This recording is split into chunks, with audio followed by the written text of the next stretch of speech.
इंसान फिलहाल पिंजरे के पंछी की तरह है। अगर आप किसी चिड़िया को लंबे समय तक एक पिंजरे में रखें और फिर एक दिन पिंजरे का दरवाजा खोल दें, तब भी वो चिड़िया नहीं उड़ेगी। जीवन खेल है क्योंकि वो खत्म हो जाता है। ये मेरी इच्छा और आशीर्वाद है कि आप सब एक शानदार जीवन जिएं।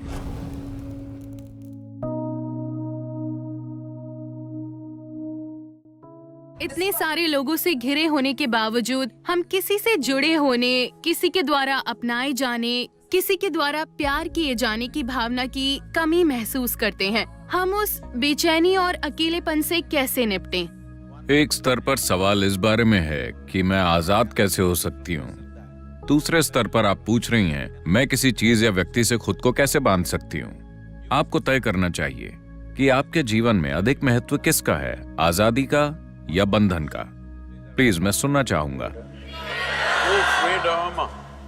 मगर आजाद होने पर आप खोया हुआ महसूस करते हैं। अगर आप पहाड़ों पर जाएं और आप पूरी तरह आजाद हों, मतलब कोई भी कुछ भी आसपास ना हो, आप बस पहाड़ों के खाली इलाके में हो, तो आप आजाद नहीं महसूस करते, आप खोया हुआ महसूस करते हैं। तो आजादी को संभालने के लिए एक स्तर की स्पष्टता और शक्ति की जरूरत होती है। ज्यादातर लोग आजादी को नहीं संभाल सकते।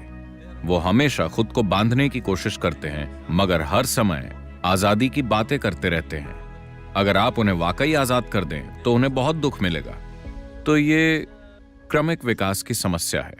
कहने का मतलब है, इस तरह से इंसान फिलहाल पिंजरे के पंछी की तरह है। अगर आप किसी चिड़िया को लंबे समय तक एक पिंजरे में रखें और फिर एक दिन पिंजरे का दरवाजा खोल दें, तब भी वो चिड़िया नहीं उड़ेगी। अंदर होने पर वो विरोध करेगी कि वो आजाद नहीं है, मगर वो उड़ेगी नहीं। इंसान की स्थिति ऐसी ही है। बाकी सभी प्राणियों के लिए प्रकृति ने दो लकीरें खींची हैं, जिसके भीतर उन्हें जीना और मरना होता है, और वो यही करते हैं। मगर सिर्फ इंसानों के लिए बस नीचे की लकीर होती है, ऊपर की लकीर नहीं होती, और उन्हें इसी बात की तकलीफ है। अगर उनका जीवन भी हर दूसरे प्राणी के जीवन की तरह तय होता तो वो दुखी नहीं होते, बेचैन नहीं होते, अपनी ही बुद्धि को संभालने के लिए परेशान ना होते।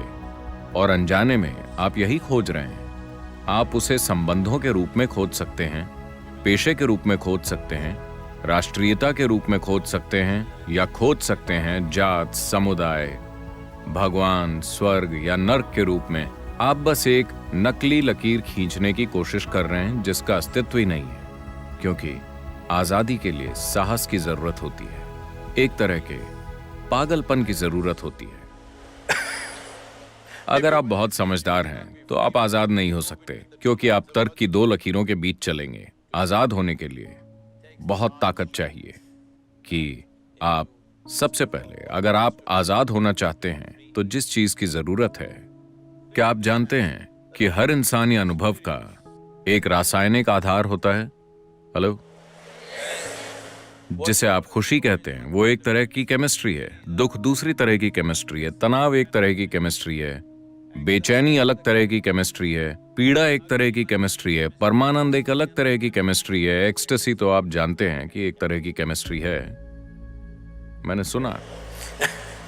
तो आपके जीवन के अनुभव का एक रासायनिक आधार है। ये इसे देखने का सबसे सतही तरीका है। इसके दूसरे आयाम भी हैं, मगर आपको समझाने के लिए, या दूसरे शब्दों में जिसे आप अभी मैं कहते हैं, वो एक रासायनिक सूप है। सवाल बस ये है कि आप एक बढ़िया सूप है या घटिया सूप, है कि नहीं? अभी अगर आपके अंदर आनंद की केमिस्ट्री है, अगर आप आंखें बंद कर लें तो बढ़िया, आंखें खोल लें तो बढ़िया, अगर कोई यहाँ है तो बढ़िया, कोई नहीं है तो बहुत बढ़िया, हाँ या ना? लेकिन अगर आपकी केमिस्ट्री खराब है, अगर आप उन्हें देखें और वो आपको देखकर मुस्कुराते हैं तो ये ठीक है, लेकिन बढ़िया नहीं।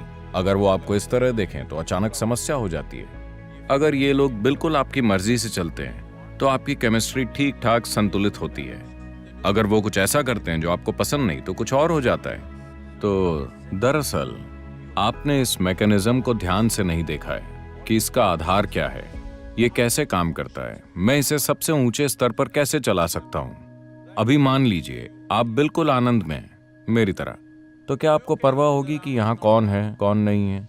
अगर वो आसपास हैं तो बढ़िया, वो चले गए तो भी बढ़िया, क्योंकि जीवन का आपका अनुभव अब इससे तय नहीं हो रहा कि आपके पास क्या है और क्या नहीं है। चाहे वो लोग हों या चीजें हों या भोजन हो या कुछ और हो, उनसे ये तय नहीं हो रहा। एक बार जब आपके होने का तरीका किसी बाहरी चीज से तय नहीं होता, तो अकेलापन जैसी कोई चीज नहीं होती, बल्कि आप अपने अकेलेपन का आनंद लेंगे। क्योंकि आप चाहें या न चाहें, इस छोटी उम्र में ये समझना थोड़ा मुश्किल है, आप चाहें या न चाहें, इस शरीर के अंदर आप हमेशा अकेले होते हैं, है ना? चाहे आप संवाद करें या संभोग या और कुछ और कुछ और कुछ, फिर भी आप इस शरीर में अकेले हैं, हाँ या ना? हेलो। अगर आप इस अकेलेपन को संभालना नहीं सीखते, तो आपने इस जीवन के बारे में कुछ नहीं सीखा। जीवन के बारे में सबसे खूबसूरत चीज ये है कि यहाँ कोई नहीं आ सकता, ये सिर्फ मेरी जगह है, आया ना? क्या ये सबसे खूबसूरत चीज नहीं है? कोई मेरे अंदर नहीं घुस सकता। वो मुझे कैद कर सकते हैं, टॉर्चर कर सकते हैं, कई चीजें कर सकते हैं, मगर वो मेरे अंदर नहीं घुस सकते, क्योंकि मेरे पास एक जगह है जो सिर्फ मेरी है। क्या ये आपके जीवन का सबसे सुंदर पहलू नहीं है? इसे तकलीफ मत समझिए, ये सबसे सुंदर चीज है। मगर आप थोड़ा रोमांटिक होकर तरसने का आनंद लेना चाहते हैं। हम जो करते हैं वो सिर्फ एक खेल है। जीवन खेल है, क्योंकि वो खत्म हो जाता है। But the important thing is how are you within yourself? मगर महत्वपूर्ण चीज ये है कि आप अपने भीतर कैसे हैं। अगर आप इस तरह से यहाँ हैं कि आप सिर्फ अपनी जरूरतों के अनुसार चलते हैं, तो आप बहुत ही तुच्छ जीवन जिएंगे। लेकिन अगर आप बिना किसी जरूरत के यहाँ बैठ सकते हैं, मगर जो जरूरी है वो करेंगे, तो आप एक शानदार जीवन जिएंगे। ये मेरी इच्छा और आशीर्वाद है कि आप सब एक शानदार जीवन जिएं। अपने लिए इसे सच बनाएं।